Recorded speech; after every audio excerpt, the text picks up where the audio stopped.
So hello everyone, कैसे हैं आप सब। आई होप आप सब अच्छे होंगे। मैं हूं स्वाति सेजवानी, स्वागत करती हूं आपका उदित फार्मेसी के ऑनलाइन लर्निंग प्लेटफॉर्म पे। चल रही है हमारी टॉप 20 क्वेश्चंस की सीरीज, जिसका पार्ट 6 आज हम डिस्कस करने वाले हैं। तो शुरू करते हैं पार्ट 6 का। हमारा पहला क्वेश्चन यानी कि क्वेश्चन नंबर 11 है, give notes on the following. नीचे जो टॉपिक्स, जो नाम आपको दिए गए हैं, आपको उन पे नोट्स लिखने हैं। जैसे कि पहला दिया है ड्रग टेक्निकल एडवाइजरी बोर्ड, इसे शॉर्ट में कहा जाता है DTAB। दूसरा आपको लिखना है CPC पे। तीसरा गवर्नमेंट एनालिस्ट पे पूछा गया है। चौथा पूछा गया है role of pharmacist in health care. और पांचवा पूछा गया है ड्रग इंस्पेक्टर्स पे। वन बाय वन हम इन सारे शॉर्ट नोट्स या फिर डिटेल नोट्स को डिस्कस करते हैं। सबसे पहला है drug technical advisory board, DTAB इसका शॉर्ट फॉर्म है। फुल फॉर्म आप जरूर याद रखिएगा, क्योंकि कई बार 1 मार्क्स में, MCQs में या कोई आप गवर्नमेंट एग्जाम दे रहे हो उसमें ये फुल फॉर्म पूछे जाते हैं। तो क्या है drug technical advisory board, DTAB। DTAB is constituted by the central government. DTAB को कौन बनाता है? सेंट्रल गवर्नमेंट द्वारा इसका निर्माण किया जाता है। To advise the central and state governments on technical matters arising out of the administration of the act, ताकि एक्ट में, यानी कि हमारा जो ड्रग एंड कॉस्मेटिक्स एक्ट है, उस एक्ट के दौरान अगर कोई भी टेक्निकल मैटर आ रहा है, उस पे अगर कोई एडवाइस चाहिए सेंट्रल और स्टेट गवर्नमेंट को, तो वो DTAB क्या करती है? एडवाइस देती है। जैसे कि इसका नाम से समझ में आ रहा है, एडवाइजरी। एडवाइजरी वर्ड ही आया है एडवाइस से, जिसे कहा जाता है सलाह। ठीक है, तो हमारा जो एक्ट है उसमें जब भी कोई टेक्निकल मैटर या कोई प्रॉब्लम रिलेटेड आती है, जिसमें हमारी सेंट्रल और स्टेट गवर्नमेंट को सलाह चाहिए होती है, एडवाइस चाहिए होती है, तो एडवाइस कौन देता है? वो एडवाइस जो बोर्ड देता है उसे कहते हैं ड्रग टेक्निकल एडवाइजरी बोर्ड। अभी जो ड्रग टेक्निकल एडवाइजरी बोर्ड है, इसमें लगभग 18 मेंबर होते हैं। It consist of 18 members. अलग अलग कैटेगरी में ये मेंबर जो है विभाजित रहते हैं। पहली जो कैटेगरी रहती है 8 मेंबर्स की रहती है, जिसे एक्स ऑफिशियो कैटेगरी कहा जाता है। दूसरी कैटेगरी में 5 मेंबर्स होते हैं जो नॉमिनेटेड मेंबर्स होते हैं। तीसरी जो कैटेगरी है उसमें 5 मेंबर्स और होते हैं जो कि इलेक्टेड मेंबर्स कैटेगरी होती है। अगर हम टोटल करें तो टोटल 18 मेंबर्स DTAB में होते हैं। ठीक है, देखिए यही लिखा है यहाँ पे, it consist of 18 members of हुम का मतलब होता है जिसमें से 8 आर एक्स ऑफिशियो, 8 मेंबर जो होते हैं वो एक्स ऑफिशियो मेंबर्स होते हैं।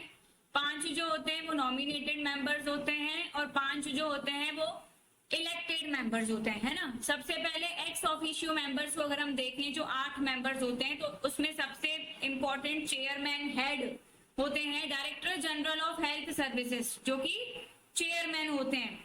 दूसरा मेंबर जो होते हैं वो होते हैं आपके इंडिया की ड्रग कंट्रोलर ऑफ इंडिया। तीसरे जो होते हैं सेंट्रल ड्रग लेबोरेटरी, जो कि कोलकाता में है, उसके डायरेक्टर। चौथे जो सेंट्रल रिसर्च इंस्टीट्यूट है आपका कसौली में, उसके डायरेक्टर। 5वें मेंबर होते हैं इंडियन वेटरनरी रिसर्च इंस्टीट्यूट, जो कि जात नगर में है, उसके डायरेक्टर। 6ठे मेंबर होते हैं प्रेसिडेंट PCI के। 7th मेंबर होते हैं प्रेसिडेंट MCI के। और 8th and last member ex officio members category के होते हैं डायरेक्टर आपकी सेंट्रल ड्रग रिसर्च इंस्टीट्यूट के, जो कि है लखनऊ में। तो ये 8 मेंबर से बना होता है एक्स ऑफिशियो मेंबर्स की कैटेगरी। नेक्स्ट जो आती है वो आते हैं आपके नॉमिनेटेड मेंबर्स, है ना। नॉमिनेटेड मेंबर्स में जैसे मैंने आपको पीछे बताया, इसमें होते हैं 5 मेंबर्स। 5 मेंबर्स कैसे होते हैं? 2 मेंबर्स होते हैं जिसे नॉमिनेट किया जाता है सेंट्रल गवर्नमेंट द्वारा, ठीक है, from amongst persons who are in charge of drug controller in states. जो भी स्टेट है, जो भी राज्य है, वहां पे जो ड्रग कंट्रोलर हैं, उनमें से 2 लोगों को नॉमिनेट किया जाता है नॉमिनेटेड मेंबर्स बनाने के लिए। फिर 1 person from the pharmaceutical industry nominated by the central government. एक पर्सन जो है फार्मास्यूटिकल इंडस्ट्री से नॉमिनेट किया जाता है। 2 गवर्नमेंट एनालिस्ट को नॉमिनेट किया जाता है सेंट्रल गवर्नमेंट द्वारा। अगर शॉर्ट में पढ़े तो तीनों ही जो है सेंट्रल गवर्नमेंट द्वारा ही नॉमिनेट किए जाते हैं। पहले कैटेगरी में 2 पर्सन ऐसे हैं जो स्टेट के ड्रग कंट्रोलर इंचार्ज होते हैं, उसको नॉमिनेट किया जाता है। दूसरा 1 पर्सन लिया जाता है फार्मास्यूटिकल इंडस्ट्री से। तीसरा 2 ऐसे पर्सन लिए जाते हैं जो गवर्नमेंट एनालिस्ट हो। तो टोटल आपके हो गए 5 मेंबर्स। थर्ड कैटेगरी आती है इनकी इलेक्टेड मेंबर्स की, जिसे इलेक्शन द्वारा चुना जाता है ना। इलेक्टेड मेंबर्स में भी हमने पीछे पढ़ा कि 5 मेंबर्स होते हैं, है ना। इलेक्टेड मेंबर्स में भी 5 मेंबर्स होते हैं। इसमें पहला जो होता है अ टीचर इन फार्मेसी और फार्मास्यूटिकल केमिस्ट्री और फार्माकोग्नोसी। सबसे पहला जो मेंबर रहेगा इलेक्टेड मेंबर का वो टीचर होगा, है ना। अब चाहे वो फार्मेसी का टीचर हो या फार्मास्यूटिकल केमिस्ट्री का टीचर हो या फार्माकोग्नोसी का हो, कहने का मतलब यह है कि वो फार्मेसी बैकग्राउंड का होना चाहिए, जिसे कौन चुनता है, एग्जीक्यूटिव कमिटी चुनती है। फार्मेसी काउंसिल जब हमने पढ़ा था तो उसमें जो हमने कंपोजिशन पढ़ा था तो पीसीआई में एक कमिटी थी जिसका नाम था एग्जीक्यूटिव कमिटी। क्या नाम था, एग्जीक्यूटिव कमिटी नाम था। तो ये जो पीसीआई की एग्जीक्यूटिव कमिटी होती है यही चुनती है उस टीचर को जो कि इलेक्टेड मेंबर का मेंबर बनेगा। अब मैंने आपको पिछली बार भी बताया था कि अगर फार्मेसी का कोई टीचर होगा तो मेडिसिन का भी कोई टीचर जरूर होगा। तो एक टीचर होगा मेडिसिन का जिसे एग्जीक्यूटिव कमेटी चुनेगी एमसीआई की। जैसे पीसीआई की एग्जीक्यूटिव कमेटी एक टीचर चुनती है, वैसे ही एमसीआई की एग्जीक्यूटिव कमेटी भी एक टीचर चुनती है। तीसरा पर्सन होता है एक फार्माकोलॉजिस्ट, ठीक है, जो कि गवर्नमेंट बॉडी द्वारा चुना जाता है, यानी कि आईसीएमआर, हमारी जो Indian council of medical research है उसके द्वारा एक मेंबर चुना जाता है। One person elected by the Central Council of the Indian Medical Association, एक पर्सन चुना जाता है इंडियन मेडिकल एसोसिएशन के मेंबर का और एक पर्सन चुना जाता है इंडियन फार्मास्यूटिकल एसोसिएशन का। आप लोग अगर ऐसे लिंक बना के याद रखोगे ना कि अगर एक टीचर फार्मेसी का है तो एक मेडिकल का भी होगा, आपको ऐसे याद हो जाएगा। फिर इसी तरह से अगर एक मेंबर इंडियन मेडिकल एसोसिएशन का है तो एक पर्सन इंडियन फार्मास्यूटिकल एसोसिएशन का भी जरूर होगा। फिर बचेगा कौन, बचेगा एक फार्माकोलॉजिस्ट जिसको आप आसानी से लिख सकते हो, ठीक। ये 3 कैटेगरी होती है डीटीएबी की। तो डीटीएबी के बारे में इतना आप नोट लिख सकते हो जब भी आपसे डीटीएबी के बारे में पूछा जाए। आगे बढ़ते हैं, नेक्स्ट नोट पे चलते हैं। नेक्स्ट है सीपीसी, इसको पढ़ा जाता है सीपीसी, सीपीसी, ठीक है। सीपीसी का फुल फॉर्म होता है the committee for the purpose of control and supervision of experiments on animals. अगर आप इसका मतलब समझ के फुल फॉर्म याद रखोगे तो आपको फुल फॉर्म याद रखने में कोई भी दिक्कत नहीं आएगी। देखिए सीपीसी को आपको पहले सबसे याद रखना है कि एनिमल्स से रिलेटेड है ना। ये एक ऐसी बॉडी है जो कि एनिमल से रिलेटेड है, एनिमल के एथिक्स से रिलेटेड है। तो याद रखना है आपको इस तरह से नाम, कमिटी, जो कि किस पर्पस से बनाई गई है, for the purpose, committee for the purpose of control and supervision, ताकि कंट्रोल रहे, सुपरविजन रहे, किस चीज का, एनिमल्स पे जो भी एक्सपेरिमेंट परफॉर्म किए जा रहे हैं उसका। तो अगर आप मतलब समझ के याद रखोगे तो बिल्कुल फुल फॉर्म याद रहेगा। देखो ऐसी कमेटी जिसको किस पर्पस से बनाया गया है, जिसका ये पर्पस है कि एनिमल्स पे जो भी एक्सपेरिमेंट्स हो रहे हैं, है ना, एनिमल्स पे जो भी एक्सपेरिमेंट्स हो रहे हैं उस पे कंट्रोल बनाए के रखा जा सके, उस पे उसको सही तरह से सुपरवाइज किया जा सके, इसके लिए जो कमेटी बनाई गई है उस कमेटी को कहा जाता है सीपीसी। क्यों बनाई गई है ये कमेटी, ताकि किसी भी जानवर को कोई भी बेवजह पीड़ा ना हो एक्सपेरिमेंट्स के दौरान, एक्सपेरिमेंट के पहले, एक्सपेरिमेंट के बाद, और कोई भी बेवजह बिना मतलब के जानवरों को ना यूज करे एक्सपेरिमेंट्स के लिए। जब तक कि आपके पास ऐसा कोई रीजन नहीं है कि आपकी रिसर्च एनिमल्स के बिना नहीं हो सकती, तब तक आप किसी जानवर को, चाहे वो कितने छोटा से छोटा हो, बड़े से बड़ा हो, उसको बिल्कुल परेशान ना करें, उस पर बिल्कुल जो है आप क्रूएल्टी ना करें, उसका शोषण ना करें। इसलिए ये सारी चीजों को देखने के लिए सीपीसी को बनाया गया है। पढ़ते हैं इसके बारे में। The central government has constituted a committee, central government द्वारा ये कमेटी बनाई जाती है for the purpose of control and supervision of experiments on animals, ताकि एनिमल्स पे जो भी एक्सपेरिमेंट्स हो रहे हैं उसको कंट्रोल किया जा सके, उनको सुपरवाइज किया जा सके, है ना। तो उस कमेटी को कहा जाता है CPC, which is a duty bound. CPC जो है ड्यूटी बाउंड है, बिल्कुल उनकी ड्यूटीज निर्धारित हैं to take all such measures as may be necessary to ensure that animals are not subjected to unnecessary pain। इनकी मेन ड्यूटी क्या है, ये श्योरिटी करना कि एनिमल्स को कभी भी अननेसेसरी पेन ना हो, बेवजह का दर्द ना हो, बेवजह की उनको पीड़ा ना हो, ना ही एक्सपेरिमेंट के पहले, ना एक्सपेरिमेंट के दौरान, ना एक्सपेरिमेंट के बाद, है ना। जो भी पूरा एक्सपेरिमेंट परफॉर्म हो रहा है उसके पहले भी एनिमल्स को कोई पीड़ा नहीं होनी चाहिए, उसके दौरान भी नहीं होनी चाहिए और उसके बाद भी नहीं होनी चाहिए। ये सारी श्योरिटी देना, ये सारी कंफर्मेशन करना सीपीसी का काम होता है। सीपीसी का जो नाम है वो बदल के अब कर दिया गया है सीसी, है ना, मतलब इसमें जो पी था फॉर द पर्पस वाला वो छोटा कर दिया गया है और अब इसका नाम कर दिया गया है committee for control and supervision of experiments on animals. ऐसी कमिटी जो एनिमल पे जो भी एक्सपेरिमेंट्स हो रहे हैं उसको कंट्रोल और सुपरवाइज करती है।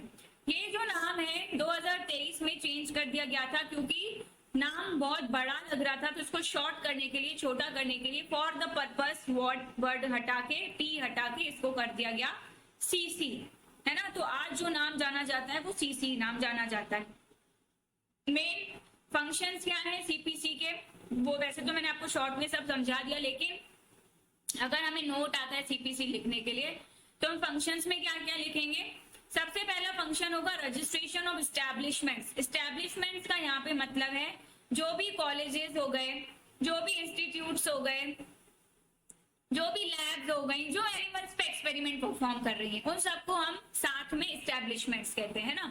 तो जो भी एस्टैब्लिशमेंट्स हैं जो कि एनिमल एक्सपेरिमेंट्स कंडक्ट करती हैं, एनिमल एक्सपेरिमेंट्स परफॉर्म करती हैं, ये एनिमल्स की ब्रीडिंग करती हैं, मतलब एनिमल्स को पालती हैं और फिर बेचती हैं, उन सबको सीपीसी द्वारा रजिस्ट्रेशन लेना बहुत जरूरी है।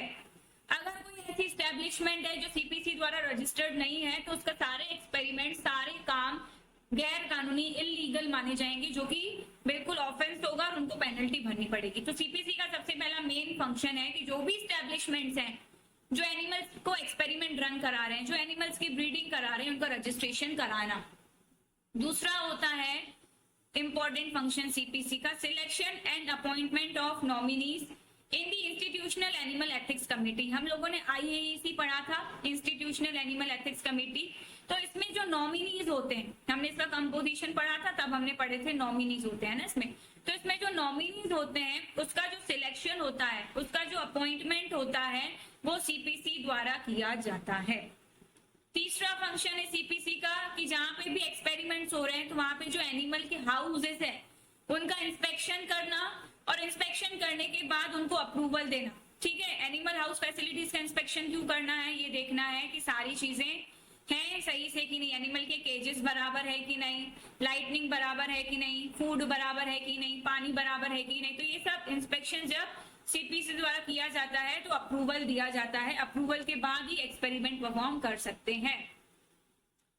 सीपीसी का चौथा फंक्शन है permission for conducting experiments involving use of animals.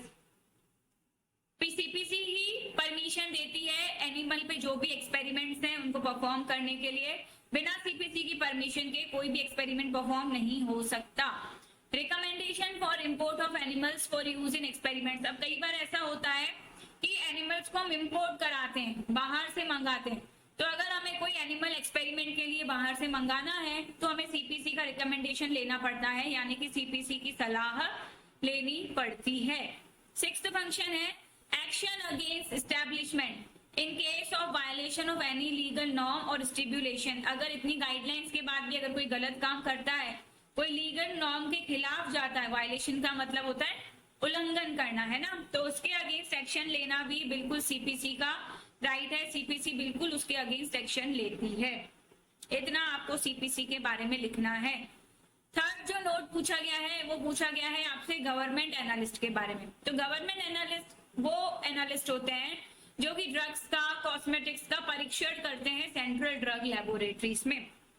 पिछली बार हमने सेंट्रल ड्रग लेबोरेटरीज पढ़ा था, उसमें भी हमने पढ़ा था कि गवर्नमेंट एनालिस्ट वहां पे अपॉइंट होते हैं। तो government analyst are appointed by the central government and state government. तो गवर्नमेंट एनालिस्ट किसके द्वारा अपॉइंट किए जाते हैं?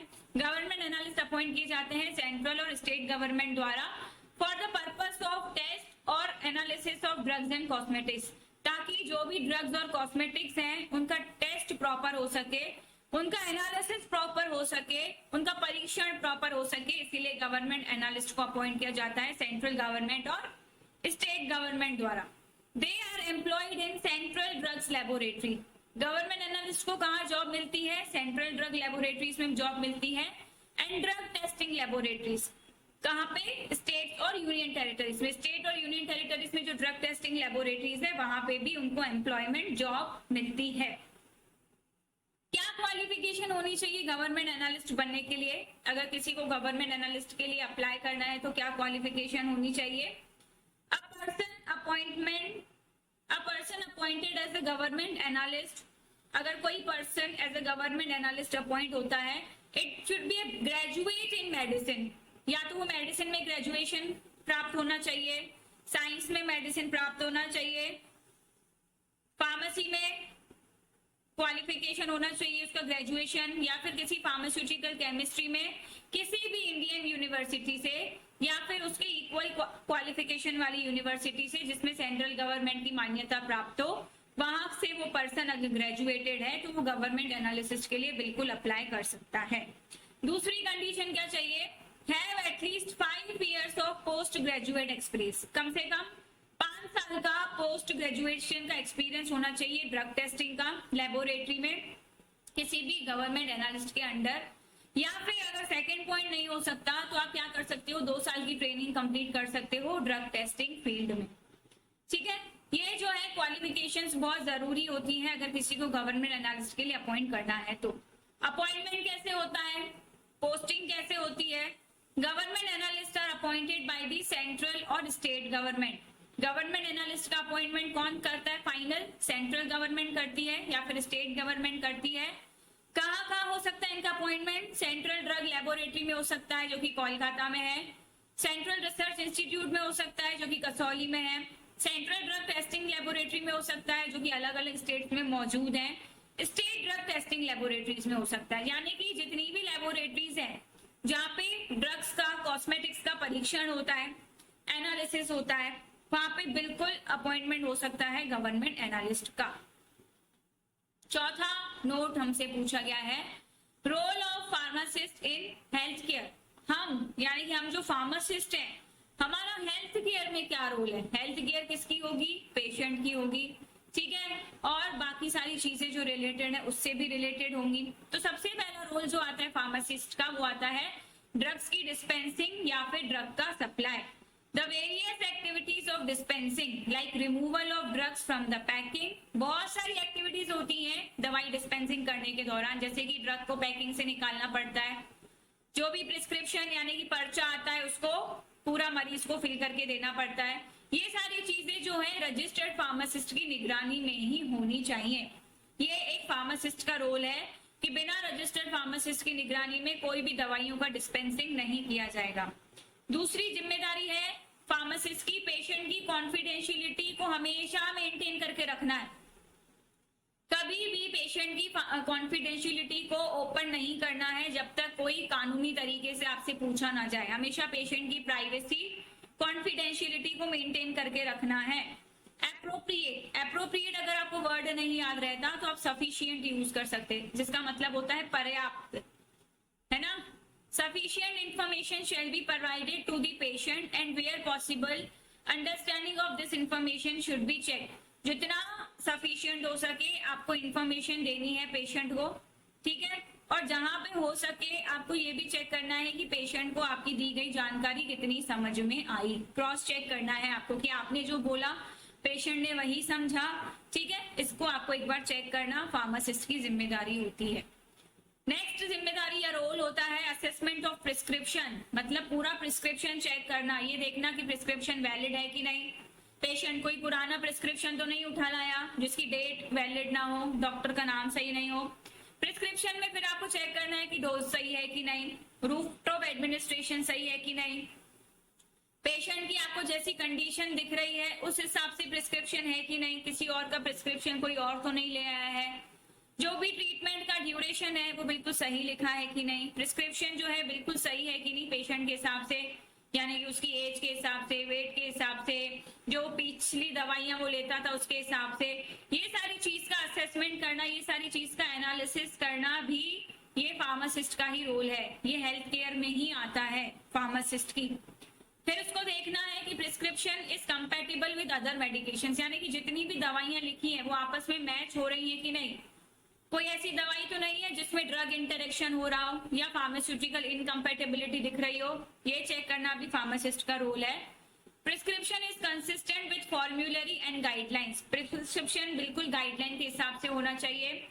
Possibility of side effects and adverse drug reactions exist. अब उसको देखना है कि ये सारी जो दवाइयां लिखी हैं इससे कोई साइड इफेक्ट या एडवर्स इफेक्ट तो नहीं होगा, कोई कॉन्ट्रा इंडिकेशन तो नहीं है आपस में या फूड के साथ, कोई दवाई ऐसी तो नहीं है जिससे मिसयूज हो सकता है, या फिर अगर प्रॉपर ना दे मेडिसिन, पेशेंट अगर प्रॉपर मेडिसिन ना ले तो उसको कोई नुकसान हो सकता है। ये सारी चीजें चेक करना फार्मासिस्ट का काम है। और जो भी प्रिस्क्रिप्शन है बिल्कुल लेबलिंग के हिसाब से है कि नहीं, पूरा एनालिसिस प्रिस्क्रिप्शन का करना फार्मासिस्ट की जिम्मेदारी होती है, उसका रोल होता है। जब वो प्रिस्क्रिप्शन पूरा चेक कर लेता है तो दवाइयों का कंपाउंडिंग, डिस्पेंसिंग और लेबलिंग, जो भी ड्रग प्रोडक्ट वो पेशेंट को दे रहा है उसको ये चेक करना है। सबसे पहले उसको देखना है कि जो भी ड्रग प्रोडक्ट वो दे रहा है वो बिल्कुल वैसा ही दे जैसा प्रिस्क्रिप्शन में लिखा है। अपने मन से आप ड्रग दवाई चेंज नहीं कर सकते। फिर आपको ड्रग की एक्सपायरी चेक करनी है कि जो भी ड्रग प्रोडक्ट आप दे रहे हो वो बिल्कुल एक्सपायर्ड नहीं होना चाहिए।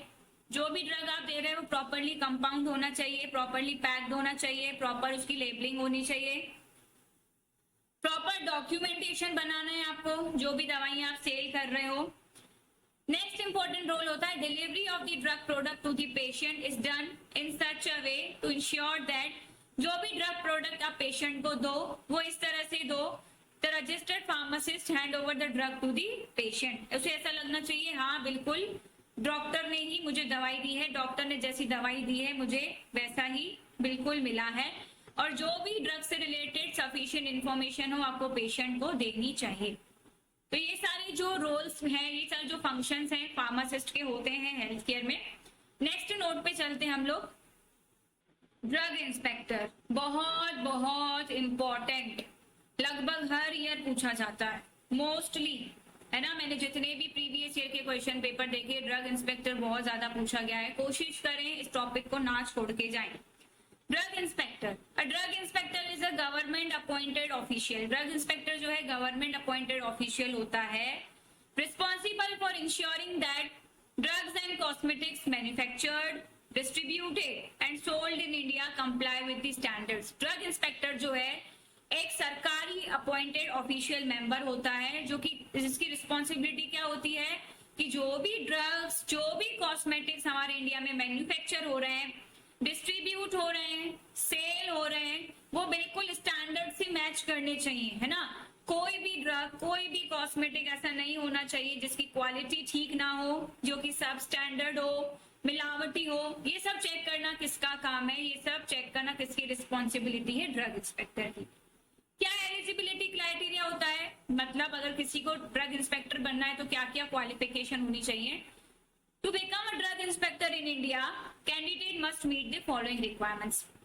अगर किसी को ड्रग इंस्पेक्टर बनना है तो सबसे पहला जो एजुकेशनल क्वालिफिकेशन होनी चाहिए वो होना चाहिए possess a bachelors degree in pharmacy और फार्मास्यूटिकल साइंस। आपके पास ग्रेजुएशन यानी कि बैचलर डिग्री होना चाहिए या तो फार्मेसी में या फार्मास्यूटिकल साइंस में किसी भी अच्छी रिकॉग्नाइज्ड यूनिवर्सिटी से, यानी कि मान्यता प्राप्त यूनिवर्सिटी से।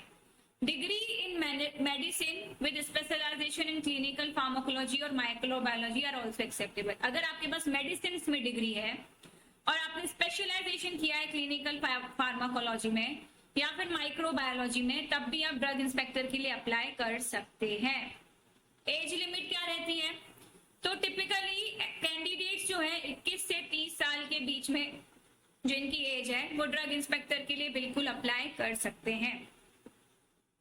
एग्जामिनेशन देना होता है ड्रग इंस्पेक्टर बनने के लिए। क्वालिफाई इन कॉम्पिटिटिव एग्जाम्स, कॉम्पिटिटिव एग्जाम देने पड़ते हैं जो कि यूपीएससी द्वारा कंडक्ट किए जाते हैं। यूपीएससी या फिर किसी स्टेट पब्लिक सर्विस कमीशन द्वारा कंडक्ट किए जाते हैं, जिसमें फार्मेसी के बारे में पूछा जाता है, जनरल स्टडीज के बारे में पूछा जाता है, एप्टीट्यूड के बारे में पूछा जाता है। तो इन एग्जाम्स को क्वालिफाई करना पड़ता है ड्रग इंस्पेक्टर बनने के लिए। पावर्स क्या रहती है ड्रग इंस्पेक्टर के पास, पावर्स ऑफ इंस्पेक्टर। सबसे पहला पावर रहता है inspection of premises where any drug और cosmetic is being manufactured, sold और स्टॉक्ड फॉर सेल। जहां पे भी ड्रग या कॉस्मेटिक का मैन्युफैक्चरिंग हो रहा है, सेल हो रहा है या फिर आपने स्टॉक करके रखा है ड्रग्स का, उस सारे प्रीमाइसेस का इंस्पेक्शन कभी भी ड्रग इंस्पेक्टर द्वारा किया जा सकता है, ये ड्रग इंस्पेक्टर का पावर होता है। दूसरा, taking samples of any drug और cosmetic which is being manufactured और बीइंग सोल्ड। आप जब भी कोई ड्रग या कॉस्मेटिक को मैन्युफैक्चरिंग, सोल या स्टॉक करके रखा है अपने सेल के लिए, तो ड्रग इंस्पेक्टर बिल्कुल कभी भी कहीं से भी सैंपल भी ले सकता है इंस्पेक्शन के दौरान। टेकिंग सैंपल्स ऑफ ड्रग और cosmetic from any person conveying, delivering or preparing to deliver such drug or cosmetic to a purchaser as a consignee। अगर आप ड्रग इंस्पेक्टर के सामने ही किसी को दवाई पहुंचा रहे हो, दवाई दे रहे हो, तो उस दवाई में से भी वो सैंपल ले सकता है, पूरा उसका राइट है। कोई भी रिकॉर्ड्स, कोई भी रजिस्टर, डॉक्यूमेंट्स, दूसरे मटेरियल्स बिल्कुल ड्रग इंस्पेक्टर जब चाहे चेक कर सकता है। और अगर उसे लगता है कि कोई चीज गलत हो रही है तो वो उसे सबूत के तौर पे अदालत में भी पेश कर सकता है। कम से कम इतना तो आपको ड्रग इंस्पेक्टर में जरूर याद करना है। नेक्स्ट क्वेश्चन है हमारा आज का question number 12। What are the provisions under which RMP registered medical practitioner में terminate the pregnancy of a woman as per the MTP act. क्या क्या ऐसे प्रोविजंस हैं, क्या क्या ऐसी गाइडलाइंस हैं जिसके अंडर जो रजिस्टर्ड मेडिकल प्रैक्टिशनर है विमेन की प्रेगनेंसी को टर्मिनेट कर सकता है ना, रोक सकता है MTP एक्ट के अंदर। MTP एक्ट क्या है? Medical termination pregnancy act. तो सबसे पहले जब भी हम हेडिंग लिखते हैं, आंसर लिखते हैं, तो हेडिंग लिखते हैं conditions in which termination of pregnancy is allowed. कौन कौन सी ऐसी कंडीशंस हैं जिसमें प्रेगनेंसी जो आप टर्मिनेट कर सकते हो वो अलाउड है। सबसे पहला, कब प्रेगनेंसी को टर्मिनेट किया जा सकता है? टर्मिनेट का मतलब है खत्म, है ना, जिसे हम कहते हैं abortion. A woman can medically terminate her pregnancy if there is a risk to her physical or mental health। एक वुमेन जो है मेडिकली उसकी प्रेगनेंसी को खत्म कर सकती है, टर्मिनेट कर सकती है, अगर उसे लगता है कि उसकी जान को खतरा है या फिर उसकी मानसिक हेल्थ बिगड़ सकती है, तो उसके पास बिल्कुल राइट है कि वो अपनी प्रेगनेंसी को टर्मिनेट करा सकती है। या फिर अगर उसे लगता है कि जो फीटर है, फीटस मतलब गर्भ में जो बच्चा होता है उसको फीटस कहा जाता है ना, तो जो फीटस है वो माल फॉर्मेशन कर रहा है, मतलब उसके जो बॉडी पार्ट्स हैं वो प्रॉपर नहीं बन रहे हैं, तो जो पैदा होगा तो अपंग पैदा होगा, इसलिए उसके पास पूरा राइट है कि वो अपने मेडिकल तरीके से प्रेगनेंसी को टर्मिनेट करा सकती है। तीसरी कंडीशन है if she became pregnant due to failure of any contraceptive method और डिवाइस। अगर उसने कोई कॉन्ट्रासेप्टिव मेथड लिया, वो प्रेग्नेंट नहीं होना चाहती थी और वो काम नहीं किया, फिर भी वो क्या कर सकती है? अपनी प्रेगनेंसी को टर्मिनेट करा सकती है। चौथी और बहुत इंपॉर्टेंट कंडीशन है, अगर वो प्रेग्नेंट हो गई है ड्यू टू किसी रेप के कारण, है ना, तो भी उसके पास पूरा राइट है कि वो अपनी प्रेगनेंसी को टर्मिनेट करा सकती है।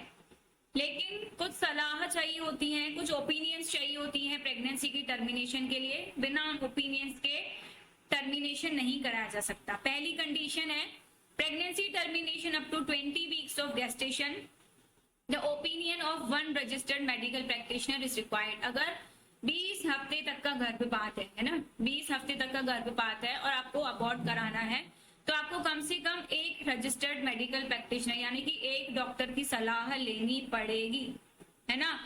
लेकिन अगर आपका जो गर्भपात है वो 20 से 24 हफ्ते तक का हो चुका है, तो आपको 2 रजिस्टर्ड मेडिकल प्रैक्टिशनर का ओपिनियन लेना पड़ेगा, तभी आप प्रेगनेंसी को टर्मिनेट करा सकते हो।